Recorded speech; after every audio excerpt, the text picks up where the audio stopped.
그러면 베드로의 비전이란 무엇일까? 베드로가 성도들에게 제시한 비전은 무엇일까라는 것입니다. 이것이 우리들에게도 힘이 되시기를 주님의 이름으로 축원드립니다. 첫 번째는 그 육체의 죽음보다 영의 생명을 더 귀하게 여기라라는 겁니다. 육체의 생명보다 영의 생명에 더 귀하게 여기라.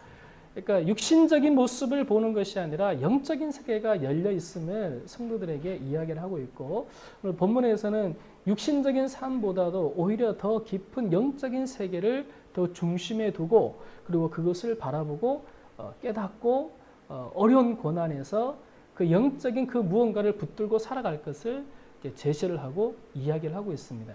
18절 말씀에 보면 그리스도께서도 단번에 죄를 위하여 죽으사 의인으로서 불의한 자를 대신하셨으니 이는 우리를 하나님 앞으로 인도하려 하심이라. 육체로는 죽임을 당하시고 영으로는 살리심을 받으셨으니 라고 되어 있어요. 그러니까 육체로는 죽임을 예수님께서 당하셨지만 영으로는 예수님이 살아나셨다라고 말씀을 하고 있는데, 결국 이 말씀은 어떤 말씀이냐면 육체보다도 더 귀한 것은 영적으로 살아나신 예수님의 부활의 모습이다라는 것입니다. 자, 예수 그리스도의 삶이라고 하는 것은, 그러니까 예수님께서 이 땅에 오셔서 33년 동안, 특별히 3년 반의 공생애를 사신 것은 여러 가지 의미가 있지만 그 중에 중요한 의미 한 가지가 뭐냐면 너희들도 이 길을 따라와라 라는 겁니다. 그러니까 내가 살아왔듯이 너희도 그 길을 따라와라 라는 말씀이에요. 그래서 예수님의 삶은, 특히 그 예수님의 삶을 따라가고자 하는, 또 예수님의 삶을 따라가고 그 삶을 그대로 살아가고자 하는 사람들을 우리는 제자라고 부릅니다. 근데 그 예수님이 살아갔던 삶에는 고난이 있으셨죠. 아픔이 있으셨습니다. 또 순환이 있으셨고 죽음에 이르기까지 아주 극심한 고통을 당하시는 모습이 있었습니다. 그래서 예수님은 십자가를 지고 따라오라라고 말씀을 하셨어요. 천국의 소망도 보여주셨고 질병도 고쳐주시고 마음의 평강을 주실 천국의 소망인 산상수훈의 말씀도 전해주셨지만, 고난을 당하신 예수님 그 자신의 모습을 제자들도 또한 따라가기를 예수님은 원하셨다라는 것이죠. 그래서 예수님과 함께 고통당하는 그리스도인들은 그 자체만으로도 예수님을 따라간다라고 말씀을 드릴 수가 있어요. 그래서 예수님께서 고난을 당하셨듯이 베드로 전서에 나와 있는 이 성도들, 베드로의 편지를 받고 있는 이 초대교회 성도들도 역시 그렇게 따라가야 되는, 그 길을 따라가야 되는, 그러니까 고난당하는 그 자체가 예수님을 따라가는 삶이었다. 예수님을 따라가는 삶이었다라는 것입니다. 그런데 그것으로 끝난 것이 아니다라는 얘기죠. 예수님의 고난과 또는 그리스도인의 고난은 무엇으로부터 시작되냐면, 첫 번째는 육체로부터 시작이 돼요. 육체의 고난과 육체의 고통으로부터 시작이 되었습니다. 그래서 예수님은 십자가에 오르시고, 그냥 오르신 것이 아니라 무거운 십자가를 등에 지고 올라가시는 동안 수없이 왼쪽 무릎을 이렇게 땅에 찌으시고, 그래서 걸으실 수 없을 정도의 큰 고통을 당하셨습니다. 그 다음에 채찍을 맞으셨고, 그 다음에 가시면류관을 머리에 치셨고, 그리고 대못이 양팔과 양다리에 박히는 고통을 당했습니다. 그러니까 그리고 달리신 후에라도 창이 허리를 찔러서 안에 있는 피와 모든 물을 다 쏟아내시는 그런 고통과 아픔의 길을 예수님이 걸어가셨습니다. 그리고 오늘 이 편지를 받고 있는 베드로의 성도들, 그 성도들도 역시 예수님이 당하신 고통은 아니지만 사자의 밥이 되고 화형에 처해지고 채찍에 맞고 감옥에 갇히게 되는 굶주림과 도망의 삶을 살아가는 그런 핍박의 삶을 살아간다라는 얘기입니다. 그래서 그때 당시나 또는 예수님이나 당하셨던 고난은 무엇으로부터 시작되었냐면 육체의 고통과 고난으로부터 시작이 되었습니다.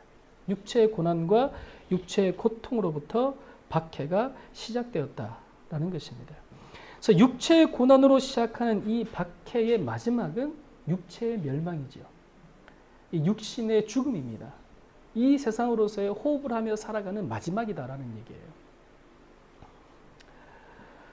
당시 억압자들의 눈으로 볼 때는 이것이 마지막으로 생각을 할 수가 있겠지만, 그러나 예수님의 가르침을 곰곰이 따져보면 육체의 죽음이 마지막이 아니라 그 속에 있는, 그러니까 예수님과 함께 같이 고난을 받으면서 죽음에 이르러서 그것이 마지막이 아니라 그 이후에 예수님이 무덤에서 다시 살아나셨듯이, 사망의 권세를 이기시고 다시 살아나셨듯이 너희들도 예수님 때문에 고난을 당했으니 부활의 새로운 몸으로 부활할 것이다. 이것이 소망이다라는 얘기입니다. 그래서 믿음을 놓치면 안 되는 거예요. 만약에 고난을 통해서 우리가 예수님 때문에 당하는 고난을 통해서 믿음을 놓치게 되면 부활의 생명을 누리지 못하는 거예요. 이 땅에서 고난은 고난대로 다 받고, 그죠? 아깝지 않습니까? 근데 그 고난을 이기지 못해서 배교를 한다거나 이 편지를 받는 이 사람들이 믿음을 잃어버린다거나 이제 예수님 안 믿을 거예요 라고 떠나버린다면 그거 얼마나 아까워요. 아깝습니까? 그리고 그렇다고 해서 그들이 받아주느냐, 예수님을 믿다가 배반한 배신자로 생각을 하겠죠, 사람들은. 그 얼마나 아까운 인생을 살아갑니까? 그 가운데 고통을 당하고 어려움을 당하고 아픔을 당하면서 마지막에 좋지 못한, 그러니까 부활의 영광의 삶으로 살아나지 못하는 정말 그런 불쌍한 삶을 살아갈 수밖에 없다라는 얘기입니다. 그래서 베드로는 이렇게 말하기를 원했어요. 영으로는 살리심을 받았다. 예수님이 고난을 당하시는 것, 너희들도 똑같이 지금 현재 고난을 당하지 않느냐. 이것은 예수님을 위해서 당하는 고난이기 때문에 너희들은 예수님의 제자다. 또 믿음을 가진 자다.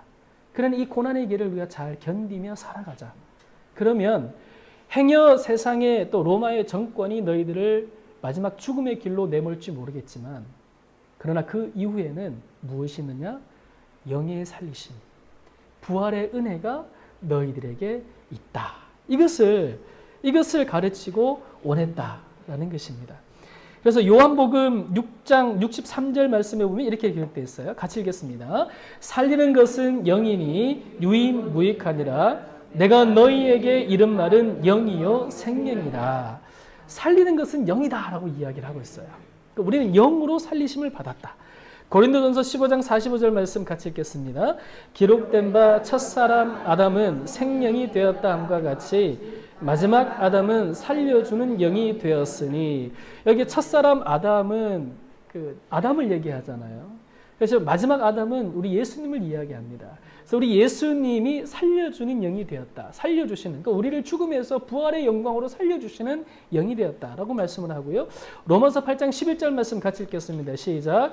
예수를 죽은 자 가운데서 살리신 이의 영이 너희 안에 거하시면 그리스도 예수를 죽은 자 가운데서 살리신 이가 너희 안에 거하시는 그의 영으로 말미암아 너희 죽을 몸도 살리시리라.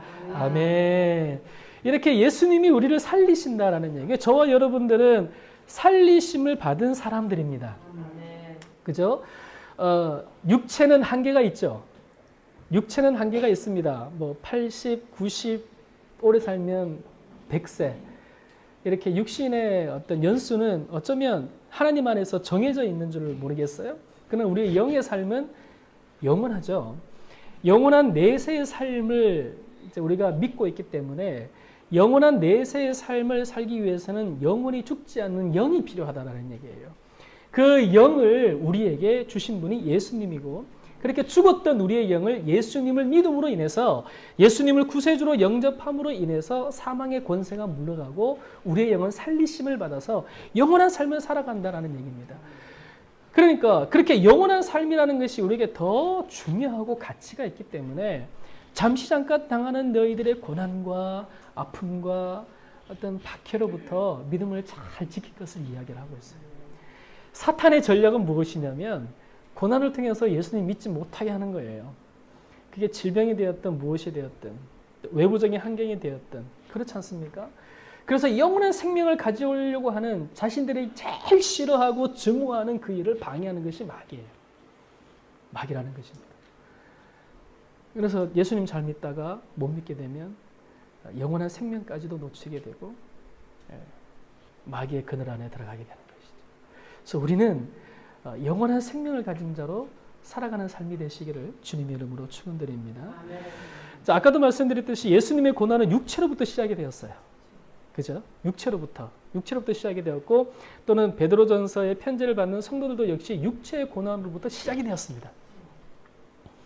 근데 요즘은 좀 반대가 되는 것 같아요. 예전처럼 이제 박해가 심한 나라가 몇몇 없지 않겠습니까?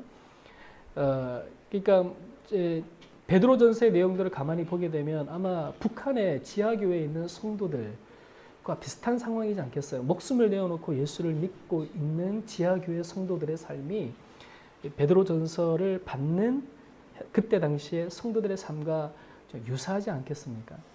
근데 우리 대한민국 같은 경우에는 이 육체로 당하는 고난은 없어요. 외부적인 박해가 없단 말이죠. 그러니까 무엇으로부터 시작되냐면 사실 마음속에부터 시작이 되는 것 같습니다. 곰곰이 따져보니 그래서 우리의 마음을 지키는 것이 참 중요하지 않을까 하는 생각을 해봐요. 우리의 생명을 지키는. 그래서 이렇게 육체의 고통이 아닌 마음의 고통으로부터 시작되는 믿음의 고난들이 우리에게는 더 익숙하고 우리 상황에 맞다라는 얘기입니다.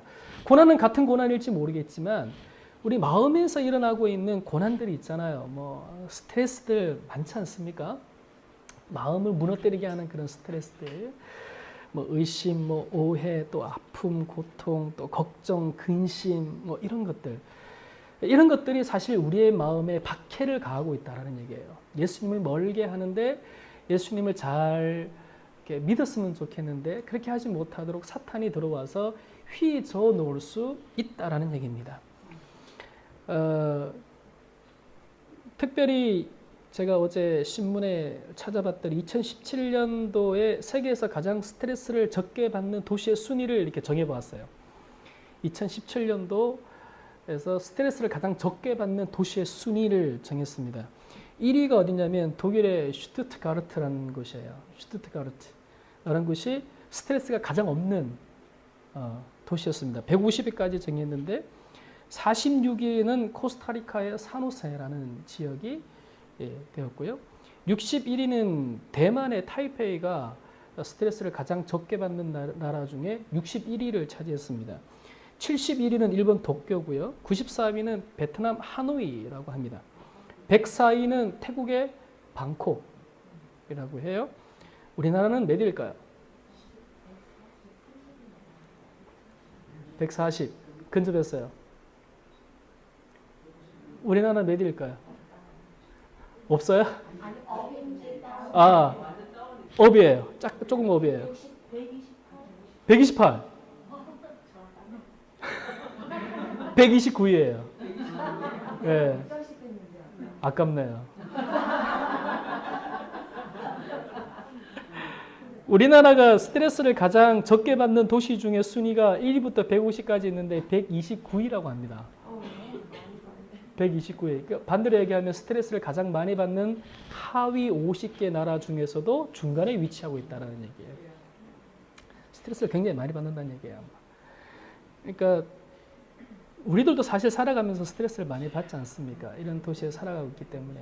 그러니까 어쩌면 우리보다 잘 살지 못하는 베트남이나 아니면 코스타리카나 방콕보다도 더 낮은 수준의 또는 더 높은 수준의 스트레스를 가중되게 받고 있는 나라가 바로 우리 대한민국 서울이라고 하는데, 이런 의미로 봤을 때는 우리도 알게 모르게 그 스트레스의 영향을 마음에 많이 빼앗김을 받고 있다라고 말씀을 드릴 수가 있습니다.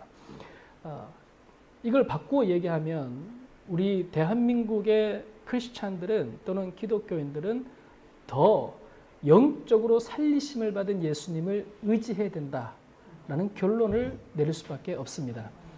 찬양으로, 기도로, 하나님의 말씀으로 더 무장되어지고 더 감사가 넘치고 더 은혜가 넘쳐야 됩니다. 서울에 세계에서 가장 큰 교회가 수두룩한데도 불구하고 또 많은 그리스도인들이 이 서울에 1000만이 넘는 이 도시 속에 있음에도 불구하고 스트레스 지수가 이렇게 최하위권에서도 중간에 위치하고 있다라고 하는 것은 좀 다시 한번 믿는 성도들이 돌아봐야 될 부분들이 있겠죠. 그래서 우리는 하나님의 영으로 살아가야 됩니다. 왜냐하면 하나님의 영이 살리심을 받는다라고 하는 것은 육체가 더 이상, 육체의 아픔이 더 이상 그리스도인의 삶을 정복하지 못한다라는 얘기예요. 그러니까 하나님의 영으로 살아가기 때문에 육체를 통하여서 받게 되는, 그러니까 마음도 육체죠. 마음도 그 육신 속에 들어가 사람의 모양 안에 들어있으니까 그것으로부터 이 영이 그거를 살린다라는 얘기예요. 보호하신다라는 얘기고, 온전한 사람이 될 수 있도록 그렇게 만들어 가시는 능력이 우리 가운데 있다라는 것입니다. 그래서 외부적인 능력은 없지만, 외부적인 박해는 없지만, 또 외부적인 핍박은 없지만, 내부에서 일어나고 있는 이 수많은 스트레스의 종류들을 그것을 사망의 권세로부터 이기신 예수님의 부활의 영으로 여러분들 이기시고 승리하시기를 주님의 이름으로 축원드립니다. 아멘. 그래서 이 영이 살아나면 육체의 질병도 고침을 받아요. 아멘. 그래서 이 영이 살아나면 마음의 질병도 고침을 받습니다. 아멘. 그래서 이 영이 살아나면 이 영이 우리의 제한적인 육체를 지배한다라는 얘기예요. 그래서 예수 안에 산다는 것, 영으로 산다는 것, 성령의 능력으로 산다는 것이 결국에는 바로 이 부활의 능력으로부터 시작이 된다라는 얘기입니다. 이것으로 여러분들의 삶이 살아나시기를 주님의 이름으로 축원드립니다. 네. 그래서 여러분들이 대한민국의 스트레스의 지수를 팍팍 낮추는 그런 좋은 영향력을 미치시기를 주님의 이름으로 축원드립니다. 자, 두 번째는 그 악한 영을 순복시키는 예수님의 권능을 의지하자라는 겁니다. 악한 영을 순복시키는 예수님의 권능을 의지하자. 처음에 살펴봤던 말씀과도 같은 말씀인데요. 19절 말씀에 이렇게 기록되어 있습니다. 같이 한번 읽어볼까요? 20절부터 시작. 그가 또한 영으로 가서 옥에 있는 영들에게 선포하시니라. 그들은 전에 노아의 날 방주를 준비할 동안 하나님이 오래 참고 기다리실 때에 복종하지 아니하던 자들이라. 방주에서 물로 말미암아 구원을 얻은 자가 몇 명뿐이니 겨우 8명이라. 아멘. 자, 본문은요, 성경의 난해 구절들 중에 한 구절입니다. 그러니까 난해 구절이라고 하면 해석하기에 너무 어렵다. 그러니까 이 구절을 이해하기에 너무 어려운 구절이다라는 것입니다. 왜 이 구절이 어렵냐면은 19절 말씀해 보면 그가 또한 영으로 라고 되어 있습니다. 그러니까 영으로 살리심을 받으신 예수님께서, 그러니까 18절과 19절의 말씀을 이어본다면 영으로 살리심을 받은 예수님께서 어디로 가셨냐면 옥에 있는 영들에게 가서 선포하셨다라고 기록을 하고 있어요. 옥에 있는 영들에게 가서 선포를 하셨다. 근데 그들이 누구냐면 노아의 날 방주를 준비할 동안 하나님이 오래 참고 기다리실 때에 복종하지 아니하던 자들이라 라고 되어 있어요. 이 본문을 가지고, 이 본문이 어떤 의미를 가지고 있는지, 그러니까 여러 사람들이 이제 여러 가지 의견들을 또 여러 가지 해석들을 주석을 하면서 이제 내어 놓았는데, 좀 한 가지 한 가지 살펴보고 좀 의미를 좀 더 가깝게 우리가 잘 이해하는 시간이 되었으면 좋겠습니다. 몇 가지 질문을 던질 수가 있어요. 옥은 어디인가? 옥. 여기서 말하는 예수님께서 가서 선포하셨던 옥은 어디인가? 라는 것입니다. 이 옥을 헬라어로 어떻게 기록하고 있냐면 필라케라고 기록하고 있어요. 필라케. 이 필라케는 영어로 말하면 refugee라는 피난처를 이야기합니다. 그러니까 이 피난처가 어떤 의미를 가지고 있느냐, 우리가 하나님께로 피난한다, 피난처를 가진다라는 의미로 사용될 수가 있겠지만 이런 의미가 있을 수가 있습니다. 난민들이 거하는 피난처일 수가 있어요. 그러니까 그 난민들이 거하는 피난처는 좋지 못하죠. 번듯한 집도 없고 뭐 가스나 전기나 사회적인 어떤 환경들이 잘 주어진 곳이 아닌 좀 좋지 못한 곳, 그죠? 일시적으로 살아갈 수 있는 곳, 그런 곳을 의미하는데 오늘 본문에서 이 옥이라는 얘기는 바로 피난처라는 의미에 좀 가까워요. 그러니까 예수님께서 이 영들을 피난처에 두셨다라는 말은 그곳에 두시고 가두어 지켜보신다 또는 보호하신다 이런 의미로 우리가 이해를 할 수가 있습니다. 그러니까 그곳에 이 영들을 가두어 두시고 지켜보고 보호한다. 이런 의미를 가지고 있어요. 그 옥이라는 곳이. 이걸 우리가 어떻게 이해하냐? 마태복음 8장 29절 말씀해 보면 마가복음 15장에도 나와 있지만 마가복음 5장에도 나와 있지만 그 군대 귀신을 예수님이 만나시죠. 군대 귀신을 만나잖아요. 근데 이 군대 귀신이 먼저 예수님을 알아보고 찾아와서 이렇게 얘기합니다. 우리를 쫓아내지 마십시오. 우리를 좀 살려주십시오. 그러니까 예수님을 두려워하여 나와서 이렇게 군대 귀신이 이야기를 합니다. 먼저 알아보고 와서 얘기를 해요. 그랬더니 예수님께서 이들을 어디에 두시냐면 돼지떼에 두십니다. 돼지 안으로 집어넣으셔요. 그래서 그 수십 마리의 돼지들이 물속으로 뛰어들어서 죽게 되죠. 그러니까 여기에서 본다면 예수님이 마귀를 어느 곳에 가두실 수 있는 능력을 볼 수가 있습니다. 하나님의 능력과 권능으로. 그리고 계시록 요한계시록 18장 2절 말씀에 보면 힘찬 음성으로 외치리되 무너졌도다 무너졌도다 큰 성 바벨론이여 귀신의 처소와 각종 더러운 영이 모이는 곳과 각종 더럽고 가증한 새들이 모이는 곳이 되었도다 라고 되어 있습니다.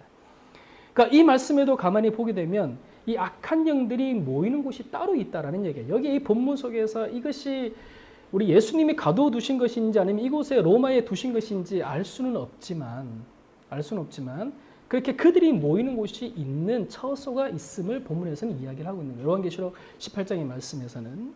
그래서 이 옥이라는 것을 그렇게 가만히 연구해서 살펴보면 악한 영혼들을 모아두는 곳이다.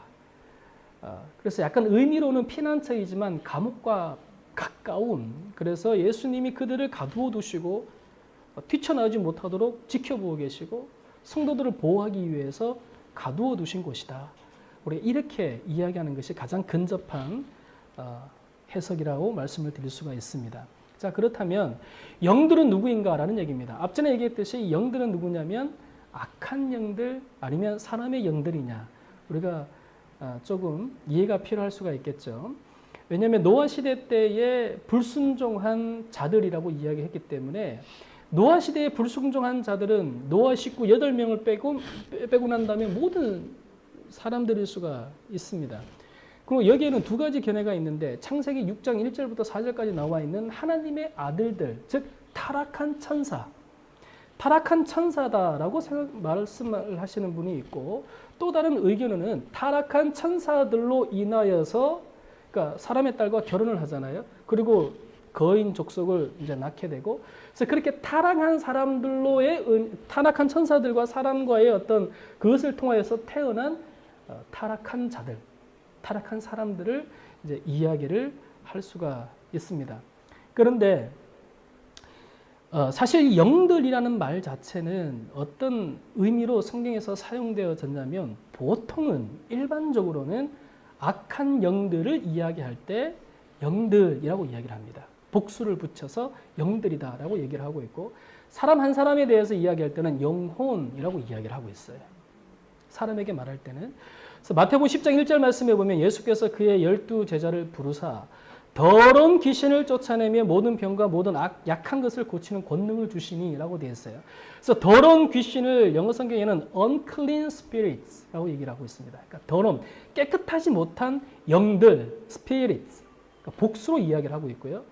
사도행전 19장 11절부터 13절까지의 말씀은 심지어 사람들이 바울의 몸에서 손수건이나 납치마를 가져다가 병든 사람에게 얹으니 그 병이 떠나고 악귀도 나가더라. 이에 돌아다니며 마술하는 어떤 유대인들이 시험삼아 악귀 들린 자들에게 주 예수의 이름을 불러 말하되 내가 바울이 전파하는 예수를 의지하여 너에게 명하노라 하더라 라고 되어 있습니다.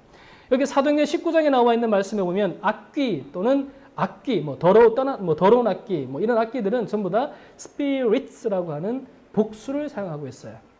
그래서 이런 의미로 봤을 때 여기에 영들이라고 똑같은 의미로 복수로 사용하고 있는 이 본문은 악한 영이다. 악한 영일 것이다.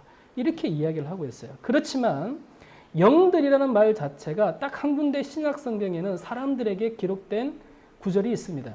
히브리서 12장 23절 24절 말씀에 보면 하늘에 기록된 장자들의 모임과 교회의 만민의 심판자이신 하나님과 및 온전하게 된 의인의 영들과 새 언약의 중보자이신 예수와 및 아벨의 피보다 더 나은 것을 말하는 뿌린 피니라 라고 되어 있어요. 여기에 의인의 영들은 사람들을 이야기합니다. 예수님을 통하여서 구원받게 된 의인들. 그 의인들을 말할 때 spirits, 그 의인된 영혼들이라고 복수로 이야기를 하고 있어요.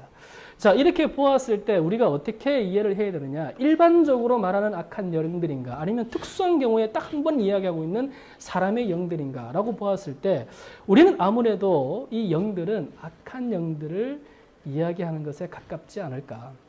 악한 영들이다 라고 말하는 것이 아니라 그 악한 영들을 말씀하시는 것이 아닐까? 이렇게 우리는 이야기를 하고 있습니다. 그래서 종합해 보면 마귀나 또는 악한 영혼들을 우리 예수님께서 물론 다는 아니지만 노아 시대 때에 그렇게 악하게 사람들의 마음을 휘어줬고 하나님을 믿지 못하게 하고 노아의 방주를 방해하려고 했던 그 악한 영들을 예수님이 가두어 계신다라는 얘기예요. 악한 영들을. 또는 사람들일 수도 있습니다. 그렇죠? 그래서 우리는 이 말을 악한 영일 수도 있고 또는 그때 죽은 예수님을 모르고 죽은 악한 영에 사로잡힌 사람들일 수가 있습니다. 그런 두 부분에 대해서 우리가 이해를 해야 되고 좀 더 가깝게는 악한 영들로 영적인 존재들로 우리가 이해를 할 필요가 있는데요. 자, 그렇다면 그들에게 예수님께서는 무엇을 선포하셨는가라는 것입니다. 무엇을 선포하셨나? 본문 22절 마지막 절에 보면 그는 하늘에 오르사 하나님 우편에 계시니 천사들과 권세들과 능력이 그에게 복종하느니라 라고 되어 있습니다. 여기 나오는 천사들과 권세들과 능력들은 악한 영들일 것이다 라고 이야기를 해요. 그래서 예수님이 부활하시고 난 다음에 사망의 권세를 이기셨기 때문에 사망을 주려고 하는 육신의 사망, 그 다음에 영의 사망을 주려고 하는 공중권세 잡은 자들에게 예수님이 선포하시기를 내가 살아났다. 죽음의 권세를 이긴 능력이 있다라는 것을 그들에게 선포하시고 그들이 그 선포 아래 복종하시는 거예요. 그래서 악한 영이 예수님뿐만이 아니라 예수를 믿는 사람들에게 어찌할 수 없는, 그래서 그분의 능력 아래 무릎을 꿇을 수밖에 없는 그 선포를 예수님이 행하셨다라는 얘기입니다. 그래서 빌립보서 2장 10절 말씀 같이 읽어보겠습니다. 하늘에 있는 자들과 땅에 있는 자들과 땅 아래 있는 자들로 모든 무릎을 예수의 이름에 꿇게 하시고 라고 되어 있습니다. 이게 순복이고 이게 복종이고 이게 순종이죠. 자, 바꾸어 말하면 사람들의 마음을 악하게 만드는 악한 영들이 있습니다. 사람의 마음을 악하게 만드는 악한 영들이 있습니다. 노아 시대 때에 그렇게 하나님이 가두어 놓으신 영들뿐만이 아니라 지금도 공중권세 잡은 자들이 우리를 괴롭게 하는 악한 영들이 있다라는 얘기예요. 그러나 그 영들이 우리를 어찌할 수 없는 것은 그들을 가두는 능력이신 예수님, 그들의 사람들에게 사망을 주고 영의 죽음을 주는 그 능력이 있지만 생명을 주는 예수님으로 인하여서 그들이 우리에게 더 이상 사망의 영향력을 미칠 수 없다라는 얘기입니다. 예수님이 그곳에 가서 선포하신 것은 너희들은 패배자야라는 말이에요. 너희들은 더 이상 나를 믿는, 나를 따르는 제자들, 또 나와 함께 있는, 나를 믿고 따르고 천국을 소망하는 모든 그리스도인들에게 어찌할 수 없는 능력이 너희들에게 있다. 어찌할 수 없다. 건들 수 없다. 라고 하는 생명의 능력을 그들에게 가서 선포하셨다라는 얘기입니다. 이 본문이 우리에게 무엇을 의미하고 있느냐? 지금 우리는 예수님으로 인하여서 고난을 이길 수 있는 능력이 있음을 이야기를 하고 있다라는 얘기입니다. 고난을 이길 수 있는 능력이 있다라는 얘기예요. 베드로전서에 나와 있는, 또 베드로전서를 보아야만 하는 성도들이 얼마나 많은 박해로 마음이 무너지고 있습니까? 오늘날 우리 그리스도인들은, 특히 이 한국에서 살아가고 있는 그리스도인들은 또 나름대로의 박해와 고난을 받으면서 또 살아가고 있지 않겠습니까?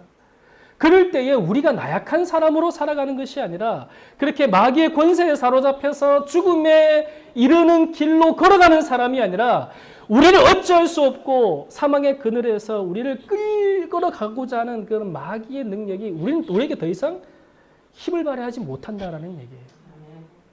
부활의 생명의 능력이. 그래서 우리는 영으로 살아야 됨을 이야기를 하고 있습니다. 영적인 존재임을 먼저 깨닫고 살아가야 됨을 이야기를 하고 있습니다. 그래서 그 영적인 능력으로 말미암아 악한 영이 우리를 어찌할 수 없다라는 얘기. 어찌할 수 없다라는 얘기입니다. 계시록 18장 2절 말씀 아까 읽었지요. 힘찬 음성으로 외치리되 무너졌도다 무너졌도다 큰 성 바벨론이여 귀신의 초소와 각종 더러운 영이 모이는 곳과 각종 더럽고 가증한 새들이 모이는 곳이 되었도다 라고 말씀하고 있습니다. 여기에 큰 성 바벨론이라고 이야기를 하고 있는데요. 이 큰 성 바벨론이 그때 당시에 구약시대에 나와 있던 그 바벨론, 이라크를 이야기하는 것이 아니라 이 큰 성 바벨론이라고 하는 것은 당시 세계를 제패하면서 기독교인에게 박해를 주었던 로마의 가명, 즉 별명이었다라는 얘기예요. 이스라엘 백성들을 괴롭혔던 바벨론과 똑같은 하나님과 대치하고 하나님과 대립하는 그 나라가 바벨론, 그리고 오늘날에는 이 편지를 받는 그리스도인들에게는 바로 로마였다라는 얘기죠. 로마를 이야기하고 있습니다. 그 로마에서 각종 영에 사로잡혀서 이스라엘 백성들을 그리스도인들을 괴롭히고 있는 그런 시대에 너희들이 무엇으로 살아야 되느냐? 영으로 살리심을 받은 생명의 권세를 가지신 사망 권세를 이기신 그 능력을 가지고 살아갈 것을 이야기하고 있습니다. 자, 그러면 육체의 죽음도 어찌할 수 없어요. 때로는 육체의 죽음에 대한 두려움도 이길 수가 있습니다. 우리가 무엇으로 살아가야 되느냐? 영적인 능력으로 살아가시기를 주님의 이름으로 축원드립니다. 이 영적인 능력이 여러분들을 살리실 줄로 믿습니다. 그리고 강건하게 하실 줄로 믿습니다. 우리 모두가 다 그렇게 살아갑시다. 이제 추석이 시작되잖아요. 추석이. 이제 나는 영적으로 삽니다라는 것을 보여줄 때가 됐어요. 우리 남성 집사님도 또 우리 여성 집사님도, 그죠? 나는 이제 믿는 사람입니다. 또는 영적인 사람입니다. 이렇게 살아갈 때가 이제 됐어요. 그걸 보여줄 때가 됐습니다. 그래서 예수님과 함께 그 길을 걸어가는, 그래서 예수 믿는 것으로 인해서 또 박해가 있을 거예요. 또 조롱도 있을 것이고, 그렇지만 그것을 이기기 위한 어떤 좋은, 그래서 하나님이 증거되어지는 그런 추석 연휴가 되시기를, 추석 연휴뿐만이 아니라 여러분들의 모든 삶이 되시기를 주님의 이름으로 축원드립니다. 기도하겠습니다. 전능하신 아버지 하나님, 예수님께서 고난을 당하셨지만, 그래서 십자가에서 죽으셨지만 그 죽으신 것으로 끝난 것이 아니라 3일 만에 부활하신 그 예수님, 그 예수님을 우리가 믿고 있는 자들입니다. 예수님께서는 영으로 살리심을 받아서 그 육체까지도 부활을 덧입으셨으니 우리가 영의 부활하심을 믿고 또 우리의 영을 살리신 예수님으로 인하여서 우리 육체의 생각과 우리 육체의 감정과 우리 육체의 아픔을 영으로 이기는 삶이 되도록 축복하여 주옵소서. 사망의 권세가 더 이상 우리를 어찌할 수 없습니다. 악한 영들이 더 이상 우리를 휘저을 수 없음을 고백합니다. 그 하나님의 능력과 영으로 또 영의 살리심을 받은 부활의 존재로서 우리 악한 마귀를 대적하면서 살아갈 수 있는 능력의 신앙인이 되게 하여 주옵소서. 그래서 매일의 삶이 부활의 능력이 우리를 지배케 하여 주시고 그런 하루하루의 삶을 통하여서 천국에 갈 때까지 믿음 지키는 복된 목회자 그리고 성도들 되도록 축복하시고 역사하여 주옵소서. 감사드리옵고 예수님의 이름으로 기도드리옵나이다. 아멘. 자, 우리 말씀을 생각하면서 우리 통성으로 기도하시고요.